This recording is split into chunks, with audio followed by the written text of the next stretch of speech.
Yeah. Welcome everyone. It's wonderful to have so many of you join us today, and thank you so much for taking the time out of your busy schedules to be here. I hope the next hour will be an opportunity for you to learn more about the invaluable work that CorStone does to support so many marginalised young people. But first, a little bit of background about myself. I'm a former BBC News and current affairs journalist and producer. I have covered many of the world's major news events and worked alongside some of the BBC's leading talent, producing sensitive and highly detailed content. I'm also personally a passionate mental health advocate and was heavily involved in the development of the BBC's internal mental health and wellbeing programme. Today, I'll be taking you on a journey to all three of the countries where CorStone currently works: India, Rwanda, and Kenya. We'll be hearing from some of those who are at the forefront of their work, but perhaps most importantly, we'll be hearing the stories of some of the young people who have been directly impacted by their programs. And just for context, all of the videos that will be shown today have been pre-recorded to avoid any potential connection issues. So just a few other housekeeping notes. We'll be recording today's event, and if you have any questions, please do add them in the group chat. There'll be an opportunity for these to be answered at the end of the session.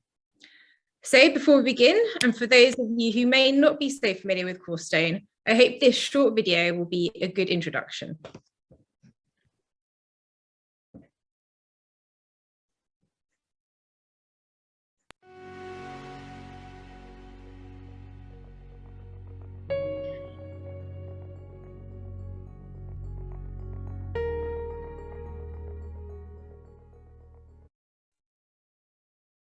The Girls First program works from what we like to say, from the inside out. The program is focused on building the skills of resilience, which are really about helping a child to learn how to deal with adversity, to bounce back from adversity, and to gain skills to thrive.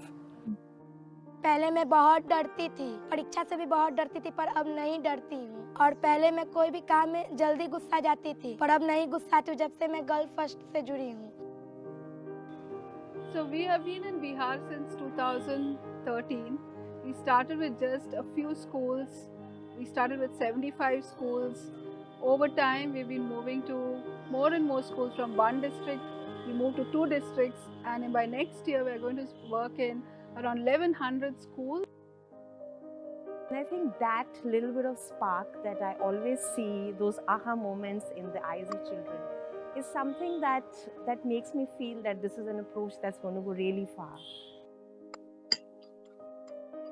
हम भी अपने सहयोगी को भी कोरस्टोन के माध्यम से काफ़ी सहयोग करते हैं और पुनर्स्थापना हर एक क्षेत्र में करते हैं। पढ़ाई के क्षेत्र में, खेल के क्षेत्र में, या आपसी किसी का तबीयत खराब हो जाता है, स्वास्थ्य संबंधी, हम काफ़ी एक दूसरे को मदद करते हैं।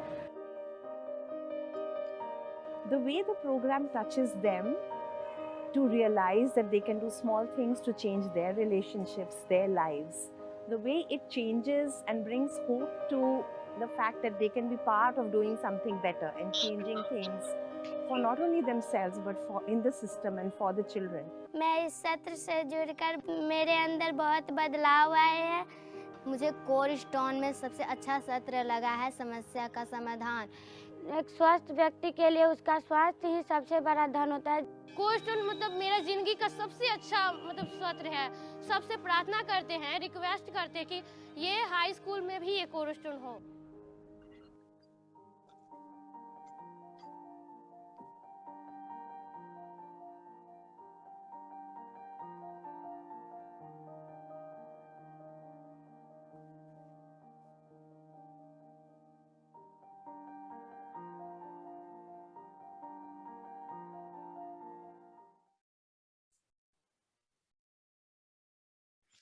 Well, I'd like to begin today's conversation with Steve Leventhal, who is the CEO of CorStone. And whilst he spent much of his earlier years working in Silicon Valley, he'd always felt that there was a greater purpose to his work. So welcome, Steve. Resilience is a word used quite frequently these days in many spaces. So what does it mean to you personally, and why is it the foundation of CorStone's work? Thank you, Laura, and thanks everybody joining us today. It's lovely to see some faces from the past and from the present. It's great to see you all. So as you mentioned, Laura, yes, I left the private sector about 20 years ago, in 2000, in fact, to work in international development. And what I found was that even with so much really, fantastic work being done by NGOs in very challenging situations all over the world, mental health and well-being was often overlooked or missing, particularly for adolescent youth, which is of course an especially vulnerable period in a child's growth. And I found that pretty fascinating and pretty shocking when you consider that there's over 1 billion youth living in low-income countries today. Like that's around 13% of the world's population. And it's important to understand that for many of these kids, especially girls, there's this fundamental sense of self, their self-identity, their self-worth. It's basically brought into question from birth, right? Based on gender and on caste and religion, and not to mention stigma just from being associated with multi-generational institutionalized poverty that in some cases goes back, thousands of years. So I think in many cases, as a sector, we've yet to fully grasp the very broad and deep implications of this. So many of us are working to change the status quo, like to make really big, sustainable advances in education and in health and poverty reduction and so on. And what I believe often gets lost in this mix is this opportunity to focus at this very foundational level of individual discovery. Working with kids to reframe their identity, unleash their potential, build their self-agency. Like that's a basic fundamental belief that my thoughts and actions matter and I have the power to choose a different path, change my life trajectory. And many of these kids don't have that. So long story short, the question basically becomes how do we do this? Forget the best way, because there's really no best way. It's a good way to accomplish this and to do this at scale. So I began looking about 15 years ago at various mental health models and approaches, and I found there was over 50 years of research conducted in the field of resilience. And for those who want a definition or need a definition of resilience, it's basically just simply defined as the attitudes, the values, the skills, the supports that enable us to bounce back from challenges and thrive. And barely any of it had been applied in low-income country settings. And again, I was kind of shocked to find that. So that's for the last 15 years, that's what we've been doing at CorStone. We develop, we research, we implement really large-scale resilience-based interventions with kids, and we've done this in many different settings: urban slums, tribal communities, rural villages, and the results have been pretty striking because they span not just mental health, but also what's really cool, and I guess we'll get into a little bit later, are the greater, broader impacts that we've documented, like on kids' physical health, their attitudes about gender, girls pushing back on early marriage, strategies to deal with sexual harassment, advocating for their rights. And then lastly, you see this wonderful multiplier effect, which is where kids bring the skills that they've learned back into their home. They share them with their parents, their siblings, their brothers and sisters, others in the village. So eventually it grows and grows, and you get this kind of larger scale societal transformation. Yeah, thanks, Steve. And I think something that I've learned from our time and our conversations is that you really do a lot of research and insight into whether the work you're doing is beneficial, and you get some real feedback from the community at a ground level. So could you share some more about the approach that you developed within your programs that are really heavily weighted in measurable research? Yes, thanks. So as I alluded to, we were really leaders in bringing resilience-based programming to these settings in which we work, low-income countries. And when I started this work back in 2008, honestly, there was pretty much few to any large-scale research efforts, and very little practitioner training. Very few funders were aware even of resilience as a framework for development. And certainly very few were funding it in any kind of, honestly, efficient way, effective way, scalable manner. Frankly, that still kind of, remains the case today, but it's slowly getting better. And COVID, of course, has really shed a light on this issue. and on the need for resilience training, for kids in general who are facing a lot of mental health issues. So we decided early on that our role, I guess I'd say a core of our organizational DNA, really needed to include not just developing and providing the programs for use, but also taking a real leadership role in building the field. And so research, dissemination of our findings, it's always been and it will continue to be like a very strong core of what we do. I think, we'll be chatting a little bit more at the end, but I think it's important to share with our audience, the two main programs you offer, which is Girls First and Youth First, because they have a few different similarities, but also some differences. Yes. So very briefly, we have, I think, six distinct programs, different programs at this point that we've developed and, put out in the field. But Girls First was our first program. I see Sylvie Roy is here, and she was the executive director of a small little school called the Hope Project in Old Delhi. And we piloted that program back in 2009 with just 100 girls. The program, Girls First, basically integrates resilience and mental health concepts and skills and also adolescent, general adolescent health. So like reproductive sexual health, nutrition, hygiene, sanitation, things like that. So that program was developed for girls only. Essentially, it's delivered in what's called a facilitated peer support format. So that's basically a trained facilitator, might be a school teacher, might be a woman from the community, for example. They lead a weekly group of approximately 15 to 20 students per group, just 1 hour a week. There's around 20 lessons, give or take, so 20 hours of the program. And so basically, while our primary interest still remains very focused on the daily challenges that girls encounter, we quickly realized two really important things. First, if you want to help the girls, you have to deal with the boy part of the equation. And second, if you want to scale to millions of kids through the school system in particular, which is really the only way to provide a sustainable program in the long term and really reach millions of kids, then you really do need to do a program that addresses the needs of both boys and girls. And that gave birth to our Youth First program, which is for both. Thank you, Steve. So, well, as Steve there explained, CorStone currently operates in 3 regions: India, Rwanda, and Kenya. So I'd wanted to share with you some stories to highlight the impact of their programs.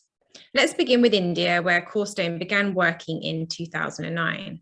Since then, they have implemented programs in 6 states across the country, but its largest is based in Bihar. Bihar is a state in the east bordering Nepal. It is one of the poorest states with a population of 120 million people and is an area where 95% of women have less than 12 years education, suffering from high levels of suicide and domestic abuse. The Girls First program was introduced in the region in 2013 and works to empower marginalized adolescent girls, equipping them with skills to improve their personal resilience, physical health, and to self-advocate for their right to stay in school and to delay marriage. Our first story comes from Uganti Kumari, a former student from the KGBV school in Agapipar. Now, these schools are special residential only hostels for girls who are living in poverty, from low castes or minorities, and are who vulnerable to child marriage. Uganti took part in the Girls First program between 2019 and 2020 when she was 16 years old. She is currently waiting for her grade 10 results before moving to high school to continue her studies. This is her story.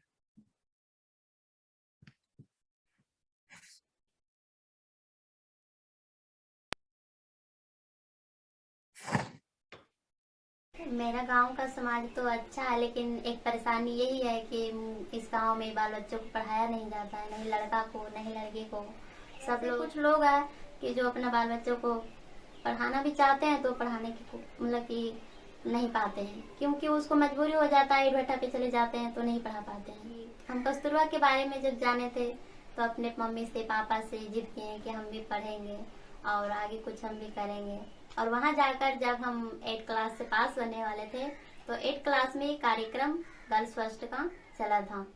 इससे हमको चारित्रिक गुण से बहुत मदद मिला। इसमें चारित्रिक गुण सीखने की चाह, जिज्ञासा, दृढ़ता, ईमानदारी, जोश और बुद्धिमत्ता, ऐसे बहुत सारे चारित्रिक गुण हैं जो हमें बहुत मदद किया है। क्योंकि जब वहाँ से आए थे तो लॉकडाउन लग गया था, तो इससे पढ़ने में सभी को दिक्कत हुआ। तो हम इससे सीखने की चाह वो यूज किए उसमें, कि हम उससे नए नए प्रकार की नए नए चीज़ें सीखने की कोशिश किए और इसमें लक्ष्य प्राप्त करने की सीखे। तो मेरा लक्ष्य जो था वो है जिला पदाधिकारी बनने का। लक्ष्य के बारे में हम वहाँ कस्तूरबा में तो सीख के आए लक्ष्य के बारे में, लेकिन जब घर आए तो हमारे घर में पता चला कि हमारे घर के परिवार हमारा शादी ठीक कर दें। तो मेरे सामने तो मेरा लक्ष्य था, लेकिन इधर हमारा कठिन जो समय था वो हमारा शादी था। लेकिन हम उसके बारे में मम्मी पापा को बोले भी कि हम अभी शादी नहीं करेंगे, हम अभी पढ़ाई करेंगे, तो मम्मी पापा नहीं माने। फिर हम मैडम से बात किए, कंचन मैडम से, तो हमारे मम्मी पापा को बोले कि अभी आपकी बेटी पढ़ना चाहती है, इनको और आगे भी पढ़ाइए। और हम मैडम को बोले कि मैडम अगर +2 तक कस्तूरबा है तो वो पता लगाइए, हम उसमें जाएंगे। तो मैडम हमको बताई कि यहाँ ना वहाँ पटना में जो कस्तूरबा है वो +2 तक है, तो हम बोले कि हम जाएंगे वहाँ। हाँ, और एक समस्या आई थी कि ट्यूशन वगैरह घर से नहीं हो पाता था, क्योंकि हमारे माता पिता के पास उतना पैसा नहीं थे कि हम ट्यूशन कर पाते।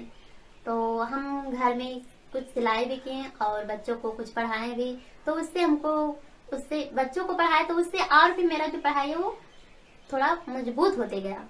और जो सिलाई किए उससे जो कुछ पैसा हुआ उससे भी हम ट्यूशन किए और उससे हम पढ़ाई किए, और उससे मतलब कि 10 का एग्जाम जो था वो भी बहुत कठिन समस्या था, उससे भी हम पार किए। और इससे आगे भी पढ़ना चाहते हैं तो हम आगे जाएंगे कस्तूरबा, और ये जो हमारा लक्ष्य है वो हम प्राप्त करेंगे और आने वाले समय में हम जिला पदाधिकारी बनेंगे। Well, I think you'd all agree Uganti is incredibly inspiring and is testament to CorStone's impact. So I'd like to all introduce you now to Nandita Butler. Nandita is the program director for CorStone in India and has nearly 20 years of experience in the field of gender and development. She oversees all of their programs in the country and is also a key member of their scalability team, working to grow CorStone's programs within the government education department. Hi, Nandita. Thank you for joining us. When we chatted before, you said that since you've worked with CorStone, you've experienced some really magical moments. Could you share with us some of the transformations that you've witnessed? Laura, I would love to, and welcome to everyone who's here with us to hear about the CorStone's journey. So I guess, why I call them magical almost is because, there are moments where I feel that the simplicity of the message that we give through the resilience training and the profoundness of the impact actually come together, so I feel that that's the moment that you realize that you can do that little something to change a lot in your life.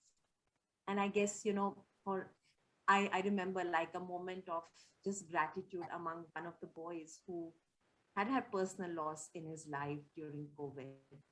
And he realizes that he has the tools to manage his emotions. He has the tool of mindfulness to try and be in the present and try and, overcome that really deep personal loss that the boy had.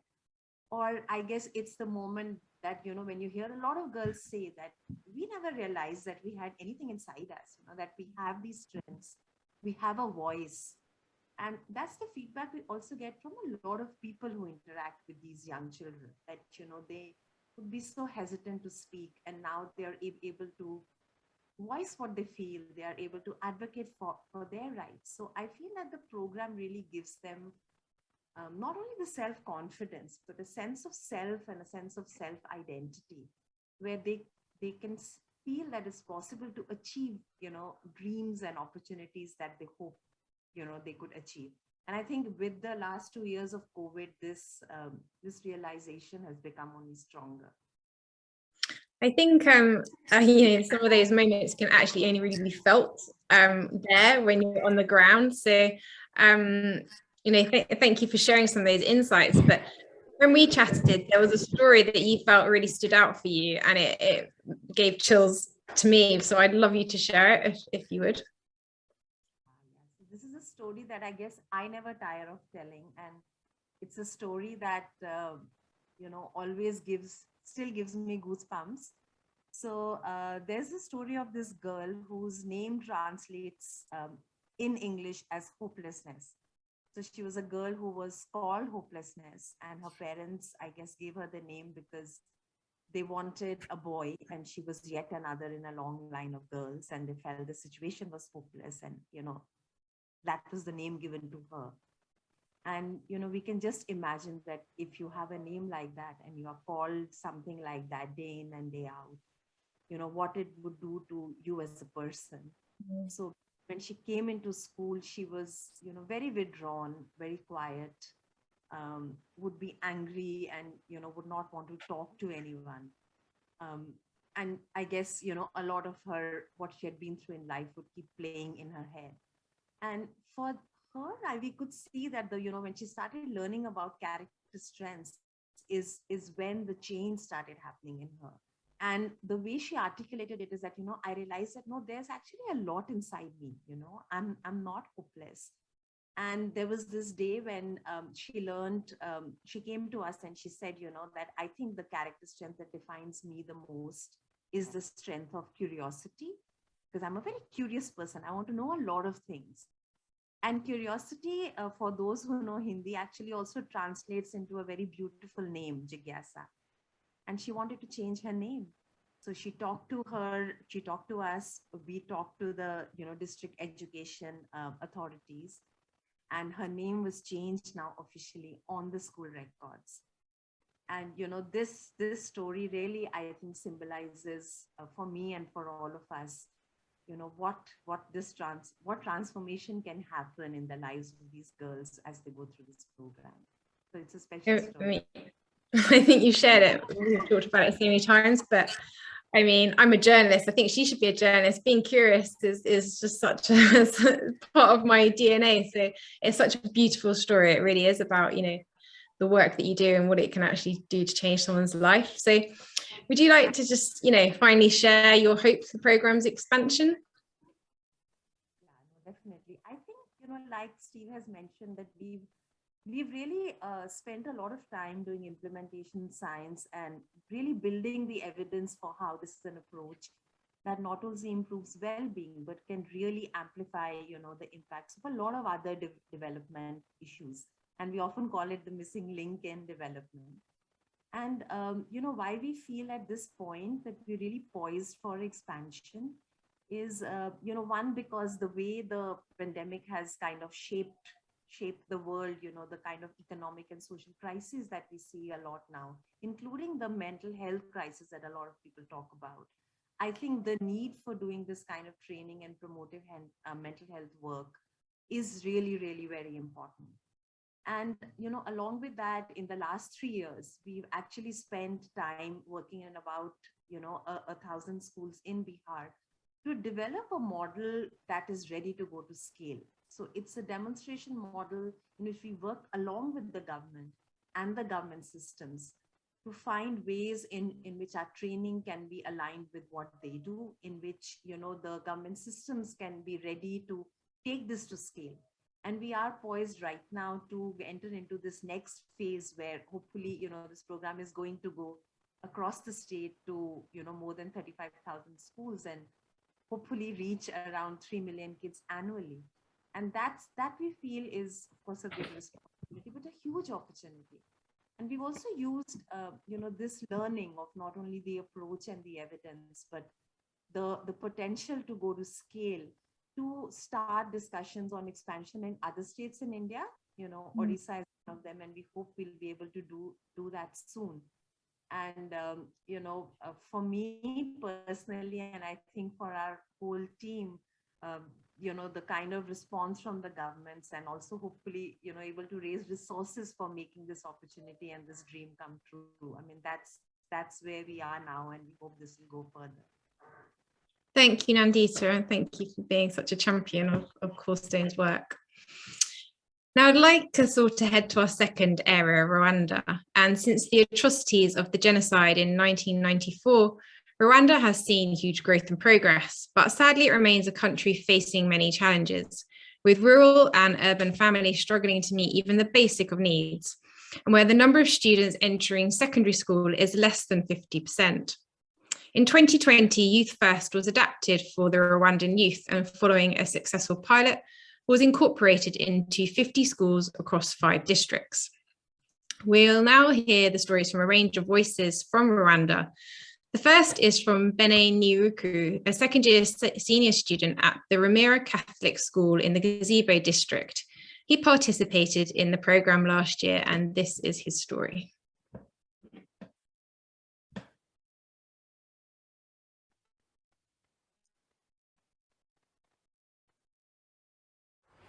Sometimes when someone talks to me, I get angry, I get miserable, but after in Youth First Rwanda, I have know how to manage my my emotions, my difficult emotions, so that when someone talks to me, I know how to react, I know how to answer, how to respond.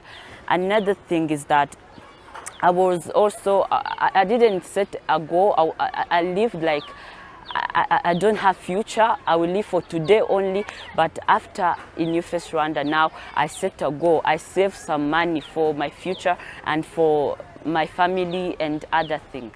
I also learned to manage my difficult emotions, and it was something that I needed the most, and something that is the best skill that I have learned from this program. I didn't know how to control when someone talked to me irrelevantly. I was like, I can fight with you, I can do something, but now I know how to control myself. I know how to, when someone talks to me, tell me something which is not good, I go far from him or her so that I can come back when I'm prepared to talk to him or her. And that's something that have helped me, because I have built friendship with others, and now I'm friends to other kids that we learn together, my classmates and my desk mates. I'm hoping to be a doctor, and I'm also hoping that I should help other kids, because this is something that helped me a lot. I have changed a lot, and I know how much it means to me. I wish to help other kids from primary and for secondary school who need to know this, because there's a lot of youth in Rwanda who need to know how to fight with temptations we face in our age. So I want to help them, and I'm dreaming to become a better person in my future. Whenever I hear Bene's story, he always makes me smile. I think he's going to not only be a doctor, but I think he can actually take over my job. He's a great presenter.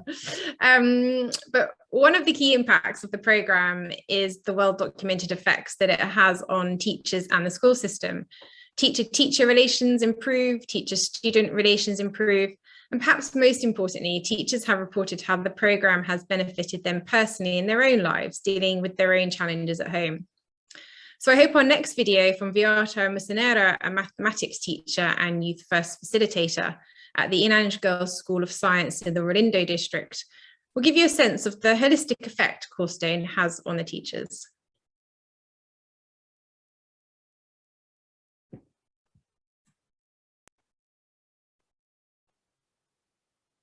Working with CorStone, I learned a lot of things. For example, I discovered some character strengths in me which I was not aware that I have before. For example, I discovered that I have courage. I discovered that I am a person who has a sense of humor. This program is extremely good. That's why I would like to recommend the people in charge. If possible, it can also reach in other schools, because I think now it has not reached in all the schools. If it can reach there, it can solve a lot of problems. It can teach these girls to be resilient. It teaches them the social skills and the other things. It is extremely good. I would like to recommend to the government to spread this program all over the country. Well, I think it's now an appropriate time to hear from someone who has considerable experience within the global mental health space. Chris Underhill is a leading social entrepreneur on global mental health and wellbeing practice and a professional mentor. He is also a senior fellow with the Ashoka Fellowship, a recipient of the Skoll Award for Social Entrepreneurship, and a Schwab Foundation Social Entrepreneur. And if that wasn't enough, Chris was also awarded an MBE for his services to disability and development by the Queen in 2000. Chris has also worked with CorStone in an advisory capacity for several years now. So thank you for your time and welcome, Chris. Thank you very much, Laura. Great to be with you and everybody else as well. So Chris, you are, a leading voice in the field of global mental health and well-being. Could you share a little bit about your personal background and how you came to work within the social entrepreneurial space? Sure. It was I was quite young when I started in the social entrepreneur space. In fact, I was about 28, 29 when I started my first organization. And that was an organization which dealt in the field of gardening and horticulture and so on for disabled and mentally ill people. So it was an early start, and as you can see, I haven't got much older since then, and I'm still very much into the field of social entrepreneurship. And in 2000, you developed a framework which you called a model for mental health and development. It's been widely used in low and middle income countries. But what have you witnessed with CorStone that resonates with your experience and the model that you developed? Sure. I think one of the things that always struck me about the CorStone work, right from the beginning when I began to get to know it, was that it builds capacity. I think that's the thing that is very important, and it builds capabilities at multiple layers, particularly of government, for example, schools and teachers. So you get this layered effect, which I really find very attractive. And it means that you drive the work deep, and that's really important and gives you an opportunity to leave it behind in the community, which of course is paramount to this kind of work. The other thing that I think is important about it is that it's data driven. And that means, and that's actually in contrast to many other organizations which are a bit light on the data front. As far as CorStone is concerned, it collects data right the way through from the field, right the way up into the headquarters. And that means that it's continuously learning from its own work. It's continuously learning from the impact that it's having. And that learning isn't remaining in one part of the organization or another. It actually sweeps right the way through.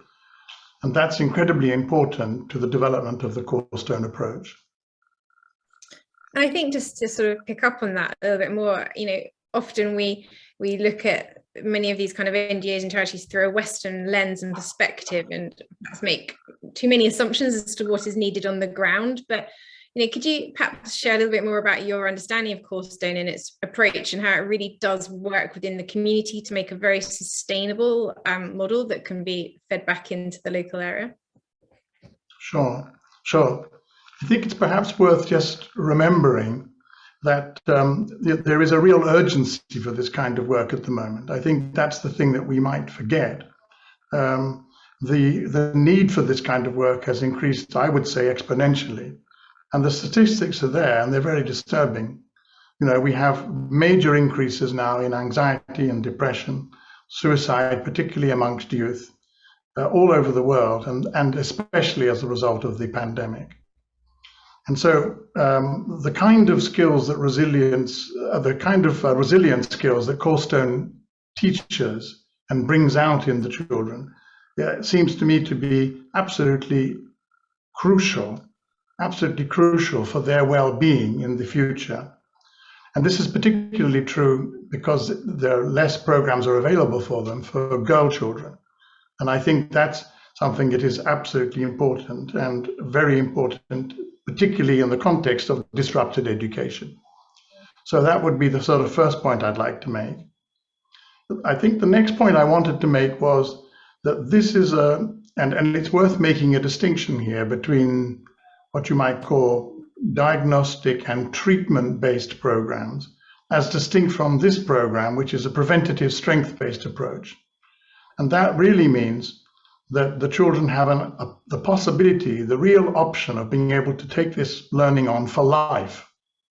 And so learning for life is quite a different thing from a diagnosis and treatment basis, which is, of course, is going to be for a minority of people and not for the whole class or the whole cohort, as we would call it.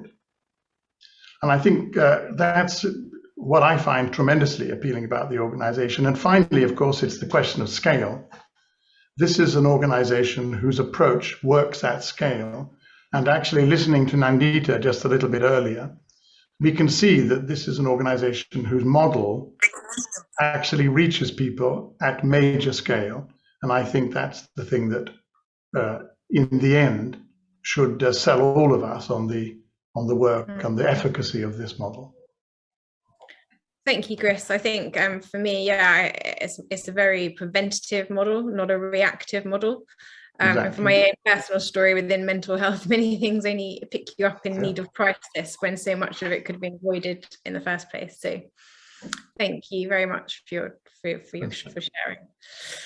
So Kenya is our third and final area to visit on today's journey. In low to middle income countries such as Kenya, poverty and high dropout rates, especially as Chris alluded to, among girls are very high, consequently limiting their future options. The Youth First programme in Kenya was launched by CorStone in 2017, working in partnership with a local NGO, Basic Needs, Basic Rights Kenya. Now, the programme was paused for 2 years during the pandemic, but it's now beginning again. So I'd like to introduce you all to Rosemary Gathara, the Executive Director of Basic Needs in Kenya. She is a health and development professional with a deep knowledge of non-government sector, leading national campaigns on policy development and implementation. Welcome, Rosemary.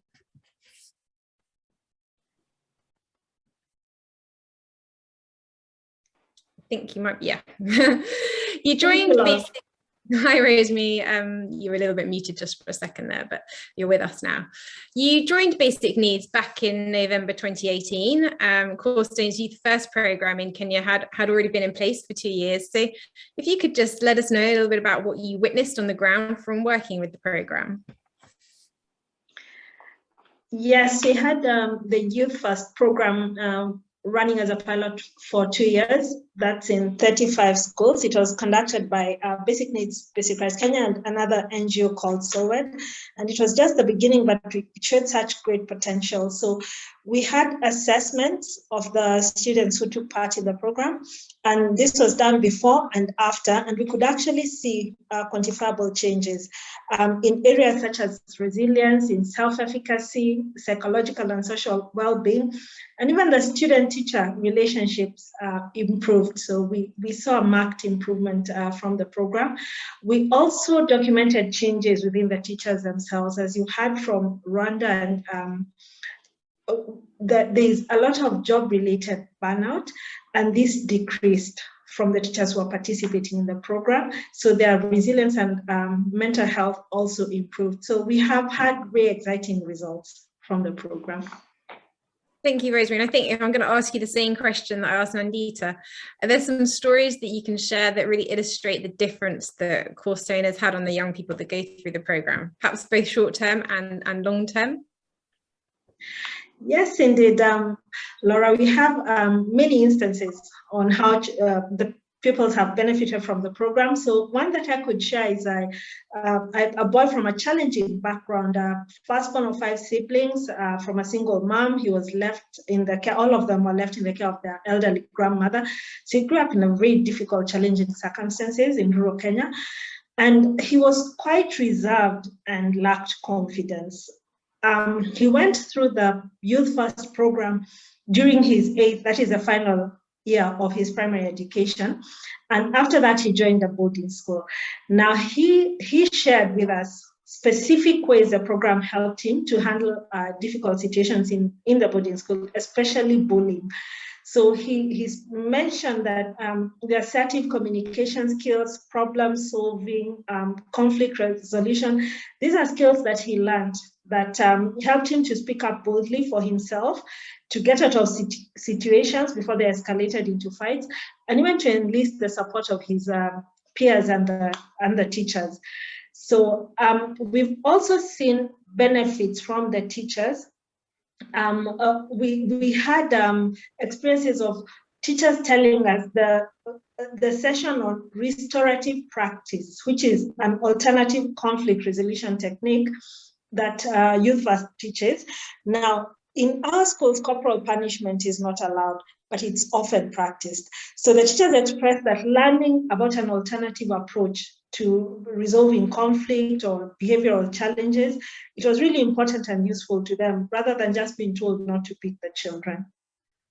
Oh yeah, that's really, really valuable insights. I really appreciate that. Thank you. But I just wanted to also just, highlight that the program was halted for 2 years, as I mentioned earlier, but unfortunately it's now starting up again. And I think you have some really exciting news from the Ministry of Education that you could share with us.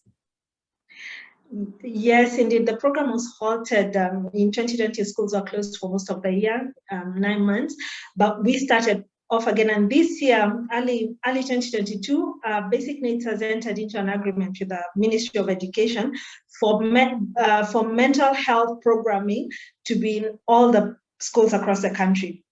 So that's of course, the CorStone Youth First program is a program of choice, and we are looking forward to that national rollout. So this is around 23,000 schools, so potential to reach 2 million students each year.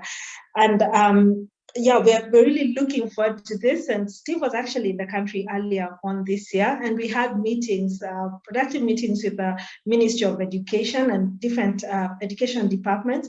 So we're hoping to launch the training of thousands of teachers starting early 2023, and to have the program progressively institutionalized over the next 3 years. So it's exciting news. Rosemary, you're going to be busy. but the amount of young people that could go on and really benefit from this is just amazing. And I think even to get the buy-in from governments is not always easy, so that they must really see such immense value in the work you do. So thank you. Well, Steve, back to you. I think it's really clearly evident from the stories and voices that we've heard from today that the work you do is incredibly important to these young people. We've had numerous conversations. For me, having a voice is something that I probably take for granted, especially in a Western country and to be a journalist. But having a voice, I think, is something that should never be seen as a luxury. And when we've had conversations, there's been multiple stories that you shared, but there is one, like Nandita had that one that really stood out. And I think it really, illustrates the work that you do and the impact. Could you tell us a little bit about Me Too? Sure. And I do want to leave enough time for people who may want to ask questions, but I would love to share this story. It's one that I feel very, very passionate about. So Neetu is a girl in Bihar who attended our Girls First program, and you can see some photos here. They're moving a little quickly, but you should be able to see her a little bit. So she attended our Girls First program in 2014. She was around 13, 14 years old. And apparently what happened is 6 months after she completed the program, she was forced by her father into marriage. Again, she was about 13, 14 years old. And she was married to an older man who, along with his mother, essentially tortured her quite regularly. They burned her with cigarettes and all sorts of other, nasty activities. And of course, we had no idea about this. And apparently this went on for 2 years. But as she later told us, she never lost sight of her strengths and her dreams. And during that time, from what she told us, she said she basically used the skills that she had learned in Girls First to plot her escape. And so after 2 years, she escaped. She ran away. And then she contacted one of our staff and basically thanked her for saving her life. And then a very nice thing happened a couple years later. After being ostracized in her village for leaving her husband, and beaten by her father for not going back to the husband, so on and so forth, she met a very nice man from the village, who you can see here in this pictures. And despite her being, quote unquote, defiled by her first husband, she was married again. This is extremely unusual. And they now have 2 children, and they're very, very fully committed to their children's education. And these pictures that you're seeing here were taken just 1 month before COVID hit.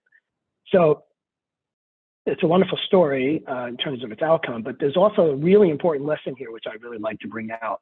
So basically, we, CorStone, and our funders we all want to know about the long-term effects of our programming. In other words, if we were able to track or follow up with kids 6 months, 1 or 2 years later, we all want to know what, if anything, has changed for the better because of the program, whether the results long lasting or not.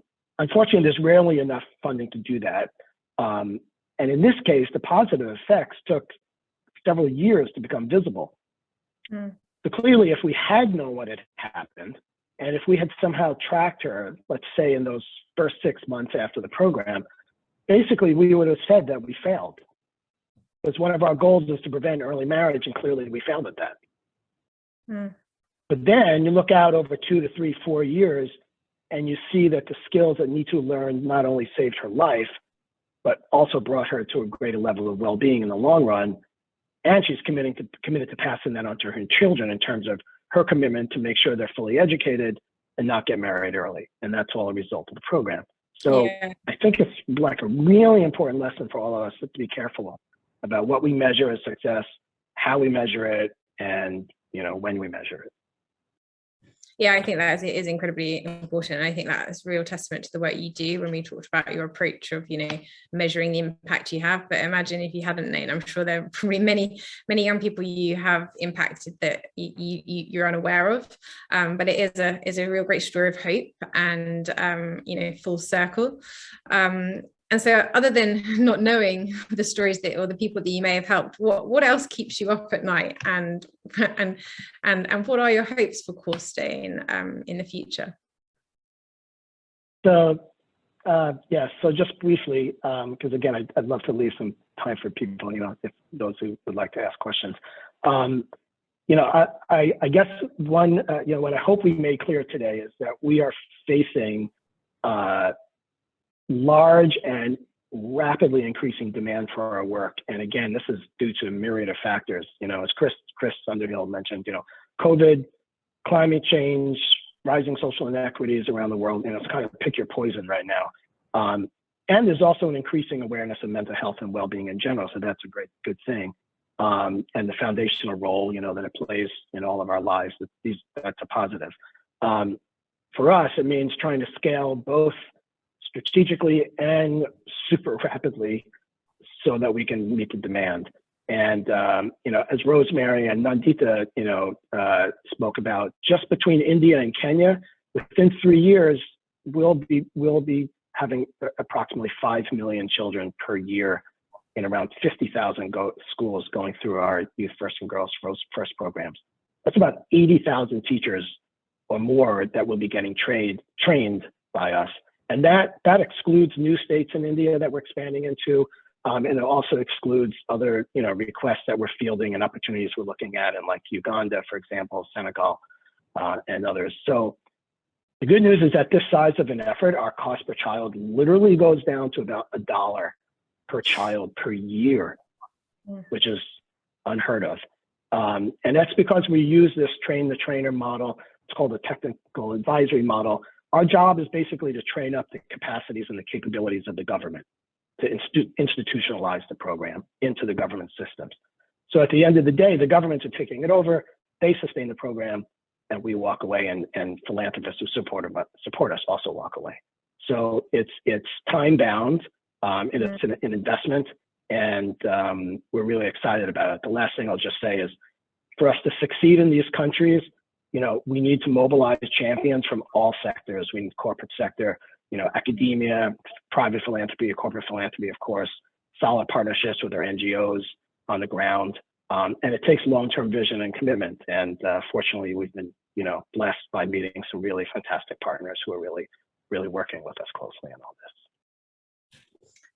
Thank you, Steve. I think, even I can advocate, 17 years at the BBC working with lots of different charities and NGOs. It is quite extraordinary what you do, in as much as empowering it to be a sustainable and giving them the powers to continue the work you do. So thank you very much. And yeah, I'm really conscious of time. So Now it's a great opportunity to bring in anybody who has any questions for any of our guests. We're all here. So I think we have our lovely Tracy who has filtered in a couple, but I'm going to kick one off with and I'm going to ask this for Nandita actually, because it's something that I was quite curious about. But how do you ensure, at a large scale, that the program is still effective and doesn't lose any of its sort of, fidelity, effectiveness when it's being so expanded so quickly? How do you make sure that it is still, helping and supporting under-resourced communities? Yeah, thanks, Laura, for that. I think Steve has, talked a little bit about what has been our approach to programming.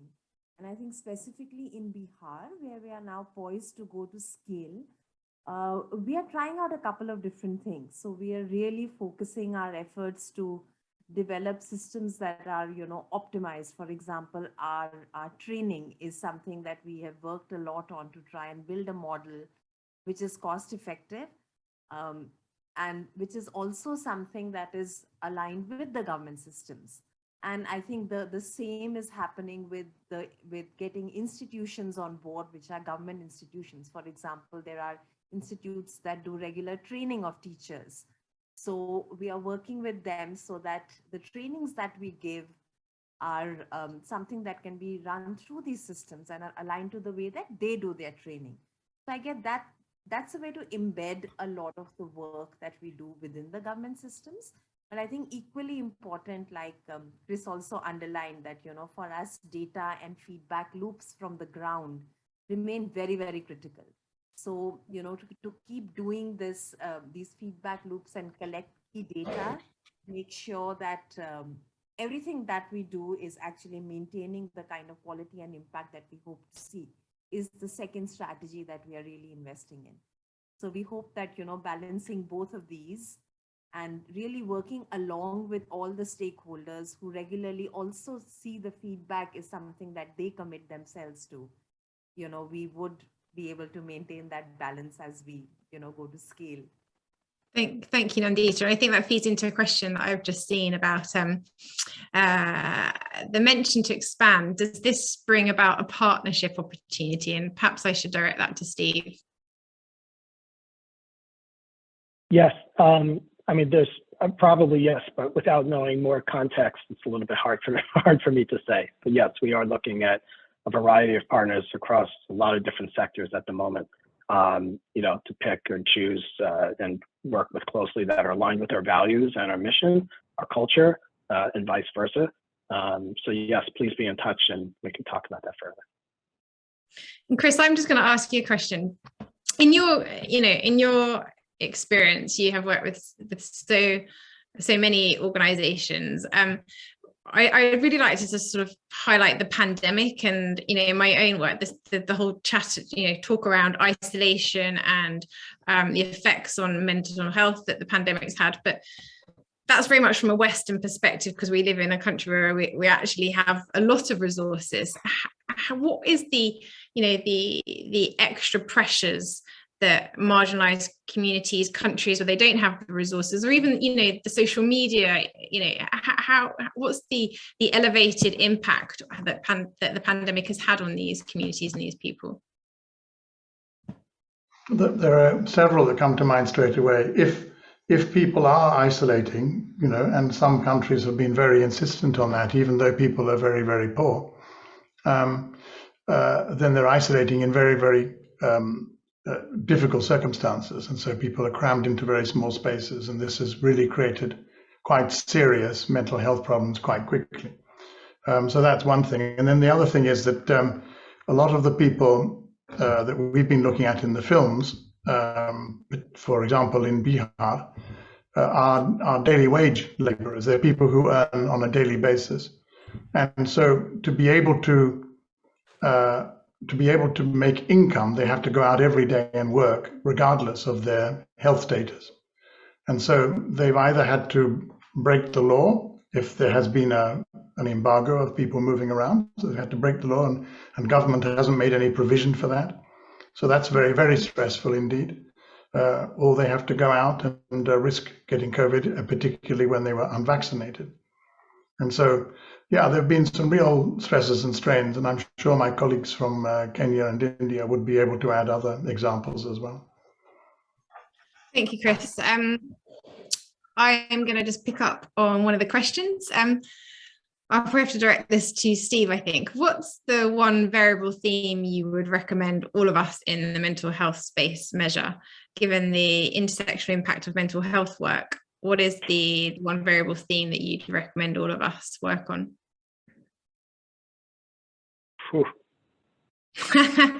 Maybe there's more than one. Daniel, I do not have an answer to your question. You know, if you're looking, it depends what kind of lens you're looking at it through. You know, as you say, if you're looking at intersectional lens, or if you're looking specifically at like mental health kind of indicators. If you don't mind, given the time and how much I'd like to think about that question, why don't we take that one offline and we can think about it separately a little bit. Sure. Unless Nandita wants to chime in or Chris. Yeah. Excellent question. Has anyone got any other others, questions? I'm just filtering through. I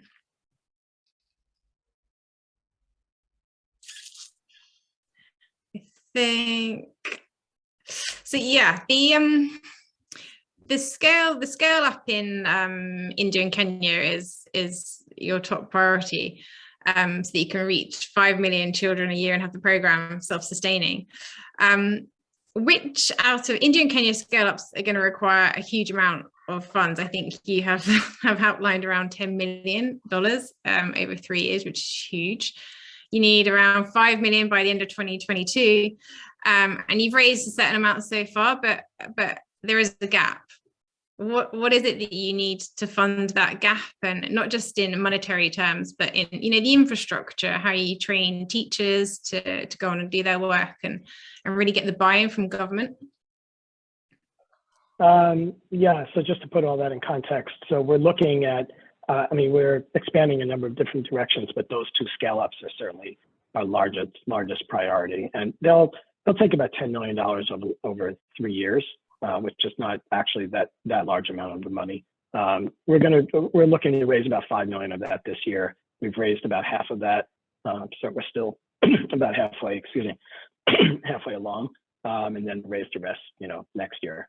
What that will enable us to do is to really undertake what I was mentioning earlier, this train the trainer type of model, where we're really building infrastructure within the government. So we'll be doing trainings of teachers by training up the training institutions that are already there within the government, and then they go out and train teachers directly. So that's how you get to a very, very low cost per child, because it amounts to the government putting in some quite significant money themselves, which then gets matched by us through our, philanthropic donors. Yeah, and I think when you talk about these huge, vast numbers, in monetary terms, they seem totally unreachable. But when you bring it back to the core level, what did you say? It was $1 per child to go through a program. Yeah, it's what's considered in sort of NGO language a very leveraged train-the-trainer type of investment. So you're investing up front in building the capacities and capabilities of the government, and then gradually we step back and the government takes over the program. So at the end of the day, philanthropy can walk away, we walk away, and in theory, the government then sustains the program. Yeah. And we're seeing that starting already, both in India and in Kenya, where we will expect within the next year or so that the government will start taking over the cost of all the materials, the printing of handbooks and curriculum and all that. And that is not an insignificant amount of money. It's quite a large amount of money that they'll start putting in, which is great. Okay. Well, I'm just really conscious of time, and you all given up a really valuable hour of your time. So I'm just there are some more questions that are coming in, but I think if we could, Tracy can share some emails, and this session will be available after it. And any questions that haven't been answered can be directed to the head man here, and I'm sure he's the best person to answer them.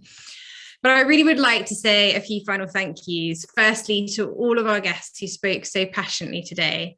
To those of you who have and continue to support us, we wouldn't really be here without you, for sure, and for your belief in CorStone's work. And perhaps to the brave, most importantly, to the brave young people who shared their stories and how they show up every day for themselves, despite many of the daily struggles they face that we have no idea of. I'd also like to thank all of those who worked behind the scenes to make this event happen today. There was a whole team that went into this who aren't all here, but without them all, it really wouldn't have happened. And of course, all of you who took the time to be here, we're incredibly grateful for your interest and your support. The link will go up afterwards. Tracy will send it out, but from me and from everyone here, thank you so much for your time and your interest. Have a great rest of your day, evening, or morning, wherever you are.